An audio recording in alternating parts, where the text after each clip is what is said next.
ဒါမဖြစ်နိုင်ဘူးလို့ထင်ရပေမဲ့ဒီမျိုးနွယ်စုတို့တော့ဒါတာမန်ကိစ္စတစ်ခုပါပဲ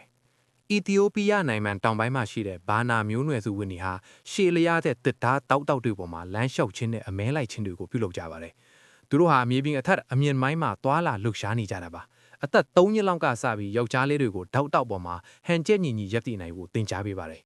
ကစားခုံစားအဖြစ်စတင်ခဲ့ရကနေနှစ်ပေါင်းများစွာလေ့ကျင့်ပြီးတဲ့အခါမှာတော့အသက်ရှင်ရပ်တည်ရေးအတွက်ကျွမ်းကျင်မှုတစ်ခုဖြစ်လာခဲ့ပါတယ်ဒီတောက်တွေကသူတို့ကိုအစိတ်ရှိတဲ့မြေတွေကီမီကောက်တွေစူးရှိတဲ့အပင်တွေနဲ့ညံရိုင်းတောတွေမှာပုံအောင်နေတဲ့တာရဲဒလိဆန်တွေဘေးကနေအကာအကွယ်ပေးပါတယ်အမြင့်မှရှိနေခြင်းဟာဘေးကန်းလုံခြုံမှုနဲ့မြင်ကွင်းကျယ်ကြည့်ရှုစွမ်းကိုရရှိစေပါတယ်လေထဲမှာပေအနေငယ်လောက်မြင်နေတာကြောင့်အမဲလိုက်သူတွေဟာတခုခုကသူတို့ကိုမတွေ့ခင်မှာတင်လှုပ်ရှားမှုတွေကိုကြိုတင်မြင်တွေ့နိုင်ပြီးပတ်ဝန်းကျင်တစ်ခုလုံးကိုတဘာဝမျောစင်တစ်ခုလိုအသုံးချနိုင်ပါတယ်တောက်အခုချင်းစီကိုဒေတာထက်တသားတွေနဲ့ကိုယ်တိုင်ပြုလုပ်ထားပြီးဟန်ချက်ညီဖို့တေချာဂီယူဆိုင်ထားပါတယ်သူတို့တော့တောက်ပေါ်မှာလမ်းလျှောက်တာဖီးတာနဲ့အမဲလိုက်တာတွေဟာမွေးရပါအလေးအကျင့်တစ်ခုလိုထင်နေပါပြီပြင်ပလို့တဲ့အတွက်တော့ဒါဟာအန်ဒီရဲ့များတယ်လို့ထင်ရပါမယ်ဘာနာမျိုးနွယ်စုဝင်တွေအတွက်တော့ဒါဟာမျိုးဆက်တစ်ခုကနေတစ်ခုကိုလက်စင်းကမ်းလာတဲ့ကျွမ်းကျင်မှုတစ်ခုပါ